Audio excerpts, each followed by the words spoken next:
நாமாறு வாசிப்போம். ஒரு வசனத்தை நாம் படிக்கிறோம். ஒரு வசனம் படிக்க 128வது సంగీతం నామారు వాసిపోం. యెహోవా యందు భయభక్తులు కలిగి ఆయన త్రోవల యందు నడుచు వారందరూ ధన్యులు.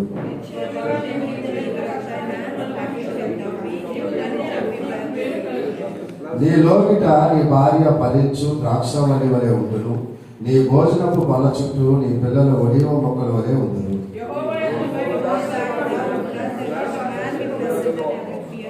సియోనులో నుండి యెహోవా నిన్ను ఆశీర్వదించును. నీ జీవిత కాలం అంతయు యెరూషలేమునకు క్షేమము కలుగుట చూసేది. చివరి వచ్చిన మాత్రం చదువుతాం. నీ పిల్లల పిల్లలను నేను చూసేదము. ఇశ్రాయేలు మీద సమాధానం ఉండును గాక. దేవుడి వాక్యంతో మేము దీవించును గాక. ప్రభుని మనం ఆరాధించుకుందాం. ప్రభు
పరిశుద్ధుడైన యేసయ్యా, ప్రేమ కలిగిన మా తండ్రి, నేను స్తుతించి ఆరాధించిన భాగ్యం నాయన మాకు నువ్వు ఇచ్చినందుకు స్తోత్రం. ఇక్కడని అమూల్యమైన వాగ్దానంతో మాటలు మాట్లాడి మమ్మల్ని బలపరిచిన ఆయన ధైర్యపరిచిన దేవాన్ని బలలో పాల్గొనే వాక్యము నాకు మాకు మా అందరికీ కలిగించమని యేసుక్రీస్తు నామములో ప్రార్థన చేస్తున్నాం తండ్రి, ఆమేన్. మహిమ కలుగును గాక. పరిశుద్ధాత్మ దేవుడు మనకు తోడై ఉండి మనల్ని ఎంతగానో ఆశీర్వదించి ఈ ఉదయకాలము ప్రభు సన్నిధిలో ఈ రీతిగా మనం దేవుణ్ణి మహిమపరిచే భాగ్యము దేవుడు మనకి ఇచ్చాడు. ఈ దినం చూడని వారు ఎంతో మంది ఉన్నాను. దేవుడు మనల్ని అయితే చక్కగా ప్రేమించి దేవుడు అమూల్యమైన దినమును మనకు అనుగ్రహించి ఉన్నారు. దేవుని నామానికి మహిమ కలుగాక. ఈరోజు దేవుడు మనల్ని ప్రేమించి ఒక 9 మాసాలు ఆయన కృపతో మనల్ని నింపి ఒక 10వ మాసంలో ఆయన వాగ్దానంతో మనల్ని బలపరచటకు మన కొరకు దేవుడు ఇచ్చిన వాగ్దానము కీర్తనలు 18వ కీర్తన 28వ వచనాన్ని మనము చదువుకుందాం. సంగీతం 18వ సంగీతం 28వ వచనం. కీర్తనలు 18, 28. ఈరోజు మనలను, మన కుటుంబాలను, మన సంఘాన్ని దేవుడు ప్రేమించి ఇచ్చిన ఒక వాగ్దానం. నా దీపం వెలిగించేవాడవు నీవే, నా దేవుడైన యెహోవా చీకటిని నాకు వెలుగుగా చేయును. ఆమేన్.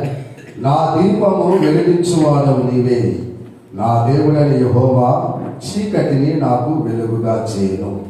దేవుడు ఈ వాగ్దానముతో మనలను, మన కుటుంబాలను దేవుడు వెలిగించును గాక. ఈ వాగ్దానముతో దేవుడు మనలను ఆశీర్వదించును గాక. దేవుడికి మహిమ కలుగును గాక.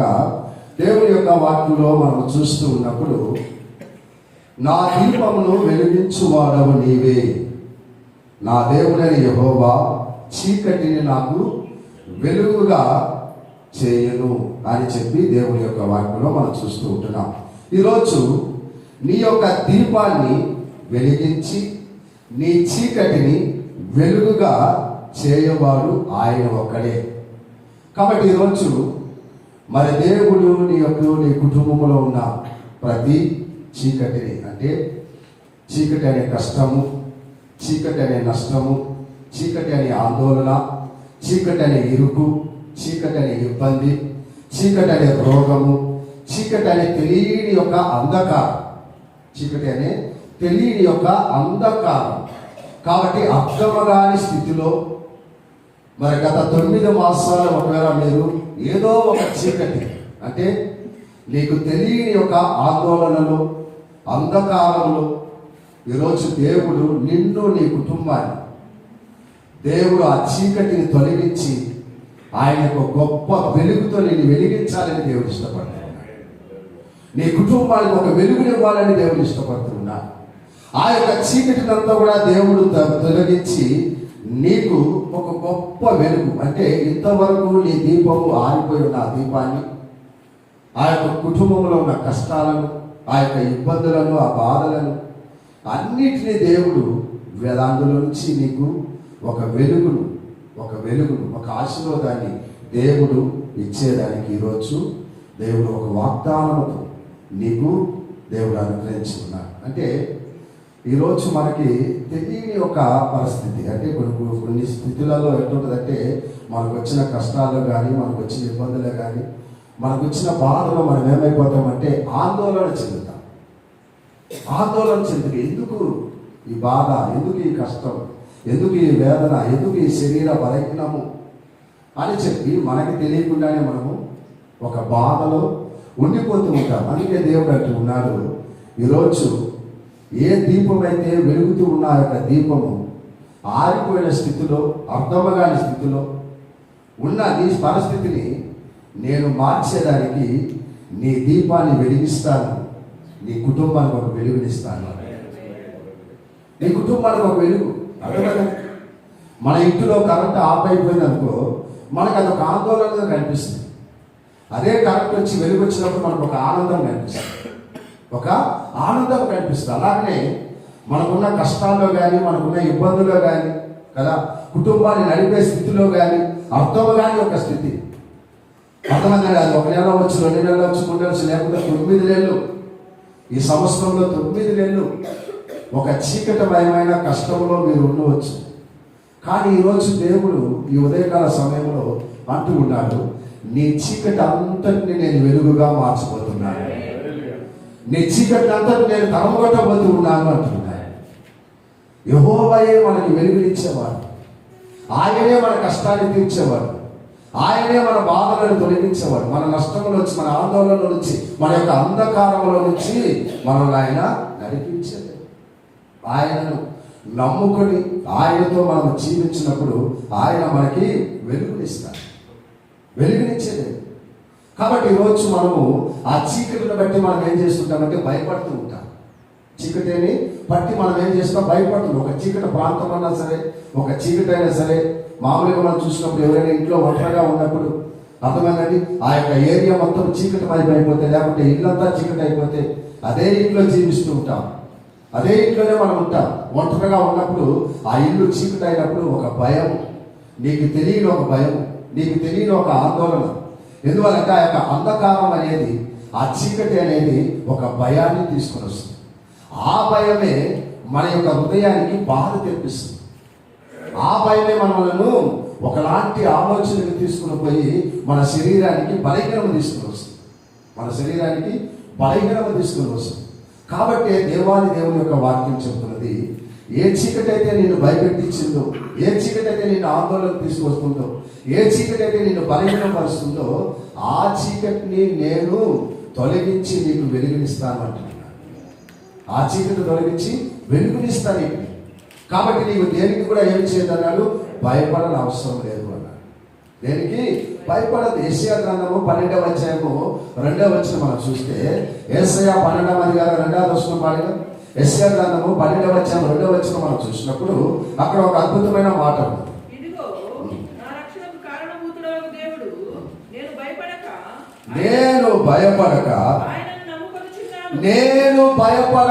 ఆయనను నమ్ముకొనుచున్నాను.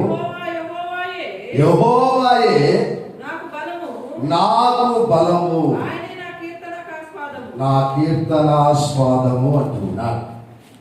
యెహోవాయే నా బలము, నేను ఆయనను నమ్ముకొని ఉన్నాను. కాబట్టి నా భయములన్నింటిలో నుంచి విడిపించే దేవుడు నాకు ఉన్నాడు, నన్ను బలపరిచే దేవుడు నాకు ఉన్నాడు. నేను దేంట్లయితే భయపడుతున్నానో, ఏ అనారోగ్యానికి నేను భయపడ్డానో, ఏ కష్టానికి నేను భయపడ్డానో, ఏ ఇబ్బందికి నేను భయపడ్డానో, ఏ సమస్యకి నేను భయపడ్డానో, ఇక మీద నా కుటుంబాన్ని ఇంత కష్టంలో నేను ఎలాగా ముందుకు కొనసాగించాలి, నేను ఎలాగా ఈ కుటుంబాన్ని రన్ చేయాలి, నేను ఎలాగా దీనిని మేనేజ్ చేయాలి అని చెప్పి ఒకవేళ నీవు అనుకుంటున్న సమయంలో దేవాది దేవుడు అంటున్నాడు కదా, నీవు దేనికి భయపడవద్దు. నన్ను నమ్ముకున్న నీవు, నా మీద నమ్మకంతో నీవు జీవిస్తే, నా వాక్య ప్రకారం నువ్వు జీవించినప్పుడు, ఏ భయం అయితే నిన్ను బలహీనపరిచిందో, ఏ చీకటి అయితే నీకు భయాన్ని తీసుకొచ్చిందో, ఆ యొక్క చీకటిలో నుంచి నీకు నేను వెలుగునిచ్చి, ఏ భయం అయితే నీకు ఉన్నదో ఆ భయాన్ని నీకు తీసివేసి ఒక ధైర్యాన్ని నీకు ఇచ్చి నిన్ను నేను బలపరిచే దేవుణ్ణి అని చెప్పి నేను నిన్ను బలపరుస్తాను కదా. ఈరోజు మనము మన కుటుంబం విషయమో, లేకపోతే పిల్లల విషయమో, లేకపోతే భర్త విషయమో, లేకపోతే భార్య విషయమో, లేకపోతే మనకున్న సమస్యల విషయమో, లేకపోతే మనకున్న అనారోగ్య విషయంలో మనము ఎప్పుడైతే ఆలోచిస్తూ భయపడుతూ జీవిస్తుంటామో అదే మనకి బలహీనము, అదే మనకి బలహీనం కదా. కాబట్టి ఈరోజు దేవుడు ఏమంటున్నాడంటే, నీవు బలహీనతలో భయాన్ని తెచ్చుకోవాలి, నీవు ఒక ధైర్యంగా ఉండు, నీవు ధైర్యం తెచ్చుకో, నీవు ధైర్యంగా ఉండు. నీ చీకటిని నేను వెలుగుగా మార్చబోతున్నాను, నీ బలహీనతలో నేను నీకు బలమివ్వబోతూ ఉన్నాను, నీ భయములో నేను నీకు ధైర్యాన్ని కలిగిస్తాను అంటున్నాను, ధైర్యాన్ని కలిగిస్తాను. కాబట్టి మనము దేనికి భయపడకుండా దేవుడి మీద ఆధారపడి కదా, దేవుడి మీద ఆధారపడి, దేవుడి వాక్యం అనే చెప్పు కదా, నీ భారం యెహోవా మీద మోపు కదా, ఆయన నీకు విశ్రాంతిని ఇస్తారు. కాబట్టి ఈరోజు ఈ కుటుంబ భారం అంతా కూడా నీ మీద వేసుకొని దాని గురించి నీవు ఆలోచించి, దాని గురించి నువ్వు ఆందోళన చెంది కదా, నీవు బాధపడేదానికంటే నీ కష్టము, నీ బాధ, నీ ఇబ్బంది, నీ వేదన, నీ సమస్య, నీ అనారోగ్యం అంతా కూడా దేవుడి ముందు పెట్టే, అన్ని దేవుడి ముందు పెట్టు. ఆ దేవుడి దగ్గర మోకరించు, ఆ ప్రభు దగ్గర అడుగు, ఆ ప్రభు దగ్గర అడుగు, ఆ ప్రభుకు మొరపెట్టు. ఆ ప్రార్థన దేవుడు వింటాడు. ఆ ప్రార్థన దేవుడు వింటాడు. ఇక్కడ దేవుడి వాక్యం అదే చెప్తున్నాడు. దేవుడి వాక్యం అదే చెప్తుంది. నువ్వు దేనికి భయపడవద్దు, నీవు దేవుడికి భయపడద్దు. యెహోవాని నీవు నమ్ముకుని ఉన్నావు కాబట్టి యెహోవాయే నిన్ను బలపరచును అన్నాడు. నేను బలపరుస్తాను, నీ కుటుంబాన్ని నేను నడిపిస్తాను అనేది దేవుని యొక్క వాక్యం ఇక్కడ మనకి తెలియచేయబడుతున్నది. కాబట్టి ఈరోజు మన యొక్క బలహీనతలో బలమిచ్చేవాడు ఆయనే, మన చీకట్లో వెలుగునిచ్చేవాడు ఆయనే, మనకున్న భయముల నుంచి ధైర్యాన్ని కలిగించేవాడు కూడా ఆయనే. ఆ దేవుడి మీద ఎప్పుడైతే మనం ఆనుకుని జీవిస్తామో అప్పుడు దేవుడు కార్యాలు జరిపిస్తాడు. ఇశ్రాయేలు ప్రజలు ఆ యొక్క ఆందోళన, ఆ యొక్క పథకంలో ఉన్నప్పుడు వాళ్ళు దేవుడికి మొరపెట్టారు. అయ్యా ఇంకెన్ని సంవత్సరాలు అయ్యా, 430 సంవత్సరాలు మేము ఈ బానిసత్వంలోను, మేము బాధలోను, హింసలోను మేము బాధపడుతున్నామయ్యా, మేము కష్టపడుతున్నామయ్యా, మాకు వేదనగా ఉన్నది.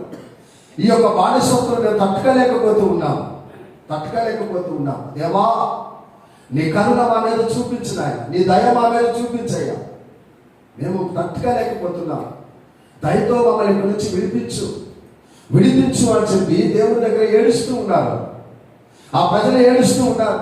ఇంకెంతకాలం అయ్యా, దయతో మా మీద కరుణ చూపు. అప్పుడు మోసేకి దేవుడు చెప్తున్నాడు, మోసే నా ప్రజలు ఇలాగా కష్టంతో, బాధతో, ఇబ్బందితో, వేదనతో, హింసతో వాళ్ళు అక్కడ ఉన్నారు. కాబట్టి వాళ్ళ మొర నేను విన్నాను. వాళ్ళు ఏడుస్తూ ఉన్నారు. వాళ్ళ యొక్క మొర నాకు వినపడింది. కాబట్టి మోసే నీవు వెళ్ళి అక్కడున్న ఆ రాజు దగ్గర మాట్లాడి వారిని విడిపించి తీసుకురా. ప్రియ దేవుడు ఇచ్చానమ్మా, 430 సంవత్సరాలు వాళ్ళు బాధపడిన బాధ అంతా కూడా దేవుడి దగ్గర చెప్తే 1 నిమిషంలో దేవుడు దాన్ని తీర్చాడు. ఈరోజు ఒకవేళ నీవు పోయిన నెలంతా నువ్వు బాధపడి ఉండవచ్చు, లేకపోతే దానికి ముందు నెలంతా నువ్వు బాధపడి ఉండవచ్చు, లేకపోతే 3 నెలలు బాధపడి ఉండవచ్చు, లేకపోతే 6 నెలలు బాధపడి ఉండవచ్చు, లేకపోతే 9 నెలలు బాధపడి ఉండవచ్చు. దేవా ఈ 9 నెలల దాకా ఇంకా ఎంత బాధ అయ్యా నేను అనుభవించాలి, అయ్యా ఎంత హింస నేను అనుభవించాలి, ఇంత వేదన నాకు ఉన్నదయ్యా, ఇంత కష్టం నాకు ఉన్నది, ఇంత శరీర బలహీనతో నేను కృంగిపోతూ ఉన్నానయ్యా. దయతో నాయన ఈ యొక్క 10వ మాసంలో నాయన ఈ ఉదయకాల సమయంలో నీ కరుణ నా మీద చూపించి, నీ కృప నా మీద చూపించి, నా బాధను తొలగించు, నా కష్టాన్ని తొలగించు, నాకున్న రోగాల నుంచి స్వస్థత కలిగించు నాయన, నా కన్నీరు తుడువు నాయన, నాకున్న ఇబ్బంది, నాకున్న చీకటి వాటన్నిటిని తొలగించు అని చెప్పి ఈరోజు నీవు కూడా ప్రభు దగ్గర ప్రార్థన చేస్తే దేవుడు నిన్ను కూడా వినిపించేదేవుడు. పనిగా ఉపాగమం 7వ అధికారం 7వ వచనం 8వ వచనం పనిగా ద్వితీయోపదేశకాండం 26వ అధ్యాయం 7 నుంచి 9 దాకా మనం చదివితే అందులో ఉంటుంది ఆ మాట. ఉపాగమం 26వ అధికారం 7వ వచనం.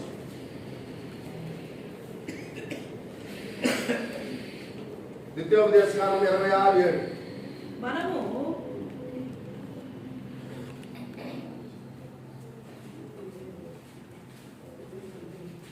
మనము మన పితరుల దేవుడైన యెహోవాకు మొరపెట్టినప్పుడు యెహోవా మన మొరను విని మన బాధను ప్రయాసమును మనకు కలిగిన హింసను చూచెను.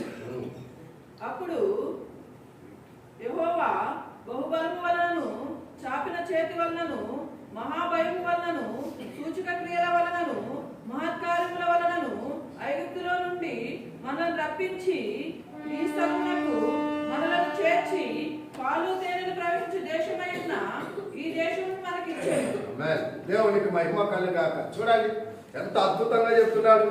మన పితరులైన దేవుడు అని అంటున్న మాట, యెహోవా మన మొరని విని మన బాధను, ప్రయాసమును, మనకు కలిగిన హింసను ఆయన చూచెను. అప్పుడు యెహోవా బాహుబలము వలన, సాయత్న చేతి వలనను, మహాభయం వలన, సూచక క్రియల వలన, మహాకార్యం వలన ఐగుప్తుల నుండి మనలను రప్పించి. అర్థమైంది? బాధ, మన బాధ చూశాడు ఆయన, మన హింస చూశాడు ఆయన, మనకున్న కష్టాన్ని చూశాడు ఆయన. చూడండి ప్రియమైన, ఆ రోజు ఐగుప్తు దేశంలో ఉన్న ఆ యొక్క ప్రజల యొక్క బాధను, కష్టాన్ని చూసిన దేవుడు ఈరోజు మన కష్టాన్ని కూడా దేవుడు చూస్తూ ఉన్నాడు, మన బాధను కూడా దేవుడు చూస్తూ ఉన్నాడు, మనకున్న ఇబ్బందిని కూడా దేవుడు చూస్తూ ఉన్నట్టు దేవుని యొక్క వాక్యం చెప్తుంది. వదిలే దేవుని యొక్క వాక్యం చెప్తుంది. చూడండి, ఆ యొక్క బాధలో, ఆ కష్టంలో వారు ఏం చేశారంటే, దేవా ఈ కష్టంలో నుంచి, ఈ బాధ నుంచి మమ్మల్ని ఎవరు విడిపించారంటే ఎవరు విడిపించలేరు. ఇదిగో ఈ దేశంలో మేము ఇలాంటి హింస పొందుతున్నాం, ఈ దేశంలో ఇలాంటి కష్టంలో మేమున్నాం, ఇలాంటి బాధలో మేమున్నాం.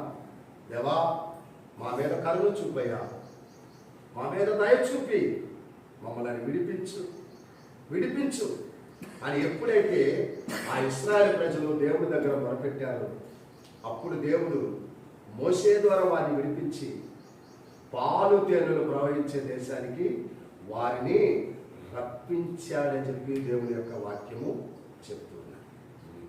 కాబట్టి ఈరోజు పాలు తేనెలు ప్రవహించే దేశం అని అంటే అది ఆనందంతో కూడినది, అది సంతోషంతో కూడినది, అది సమాధానంతో కూడినది, అది సమాధానంతో కూడినది. కాబట్టి ఆ దేశానికి వారిని రప్పించి వారి పట్ల దేవుడు కార్యాలు చేసిన దేవుడు, ఇశ్రాయేలు జనాంగాన్ని విడిపించి పాలు తేనెలు ప్రవహించే దేశంలో వారిని ఆశీర్వాదముగా ఉంచిన దేవుడు ఈరోజు మన కష్టాలలో నుంచి కూడా దేవుడు విడిపించి మనమును కూడా దేవుడు ఆశీర్వదించును గాక. కాబట్టి దేవునికి మనం మొరపెట్టాలి. దేవుని వాక్యం అదే చెప్తుంది, దేవుని వాక్యం అదే చెప్తున్నది. చూడండి, యెషయా గ్రంథము 61:3 చదవండి ఒకసారి. యెషయా 62:3 పడిగా, యెషయా 62:3 పడిగా, యెషయా గ్రంథం 61:3 చదవండి ఒకసారి. ఆ 61:3 చక్కగా చెప్తున్నాడు. ఈరోజు దేవుడు నువ్వు మొరపెడితే ఆయన ఎలాగా నిన్ను సంతోషంగా ఉంచుతాడు. సియోనులో దుఃఖించు వారికి ఉల్లాస వస్త్రం ధరింపజేయుటకును, బూడిదకు ప్రతిగా పూదండను, దుఃఖమునకు ప్రతిగా ఆనంద తైలమును. ఆమేన్. చాలు, దేవుని వాక్యం చెప్తుంది కదండి. సియోనులో నుండి దేవాది దేవుడు నీకేమిస్తున్నాడట? ఉల్లాస వస్త్రము. ఏమిస్తున్నట్ట? ఉల్లాస వస్త్రము అంటే అది సంతోషానికి సాదృశ్యం. సియోనులో ఉన్న వారిని దేవాది దేవుడు ఉల్లాస వస్త్రముతో నింపుతూ ఉన్నాడట. అర్థమైందండి? దేవాది దేవుడు ఉల్లాస వస్త్రముతో నింపే దేవుడు. బూడిదకు ప్రతిగా ప్రతిదండన. బూడిదే అని అంటే కష్టానికి సాదృశ్యం.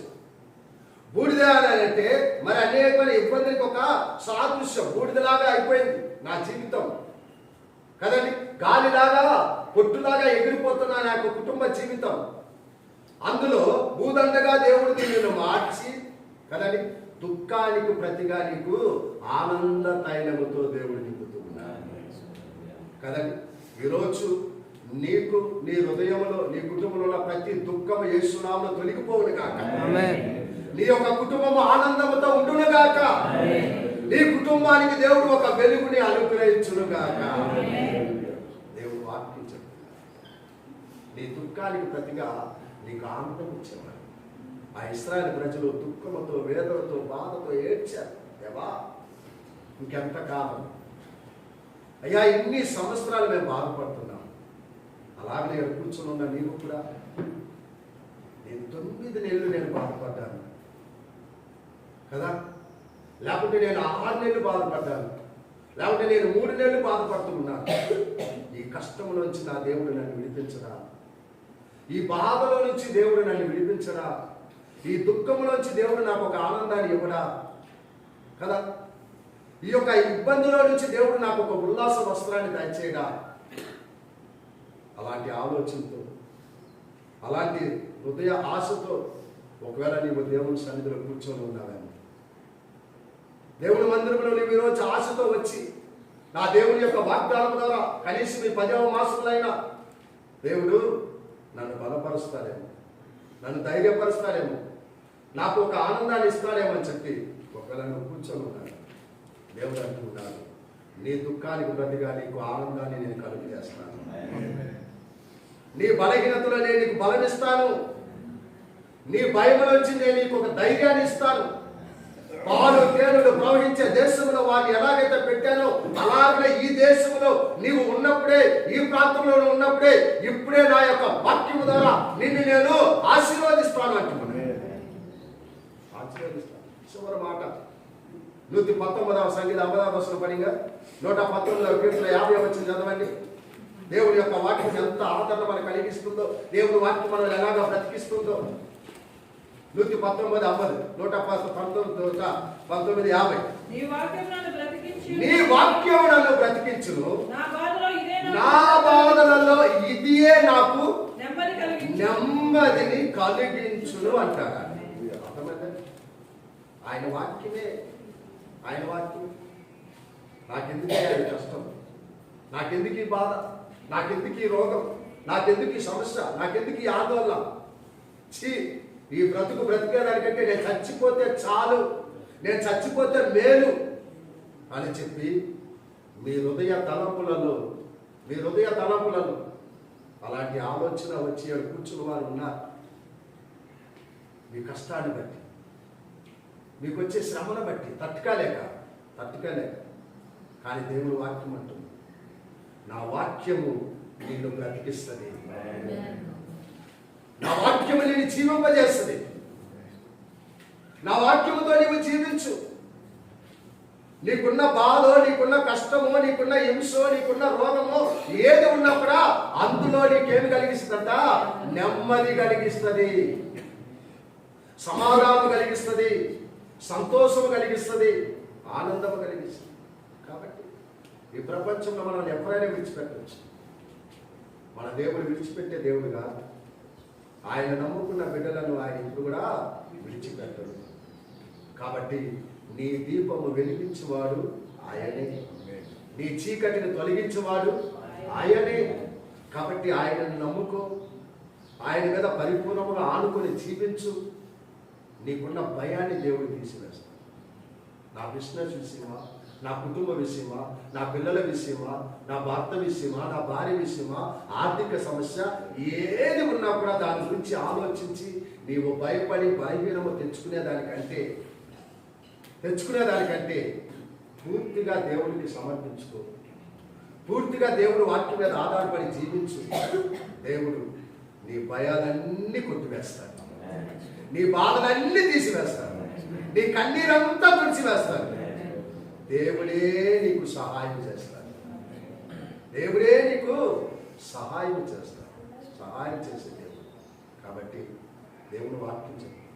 ఆయన వాక్యమే నిన్ను ఆదరించేది, ఆయన వాక్యమే నిన్ను ఆశీర్వదించేది, ఆయన వాక్యమే నీకు దీవెన కలిగించేది.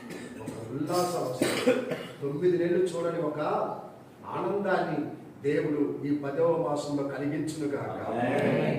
9 మాసాలు చూడని ఆశీర్వాదాన్ని దేవుడు ఊహించలేని ఆశీర్వాదంతో నీ కుటుంబాన్ని నింపును గాక.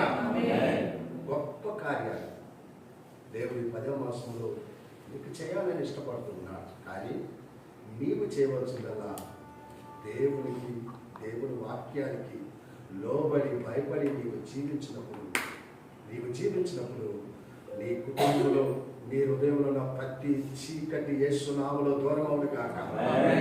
నీ కుటుంబం వెలిగించబడును గాక. నీవు అనేక మందికి ఒక వెలుగుగా ఉండును గాక. అనేక మందిలో నీ కుటుంబం ఆశీర్వాదకరంగా ఉండును గాక. దేవుడి వాక్యము ద్వారా మిమ్మల్ని, మీ కుటుంబాలను ఆశీర్వదించి దీవించును గాక. దేవుడి వాగ్దానము, దేవా ఈ 18, 28 వాగ్దానం ఆయన నా పట్ల నెరవేర్చమని ప్రభు దగ్గర మోకరించి ప్రార్థన చేద్దామా?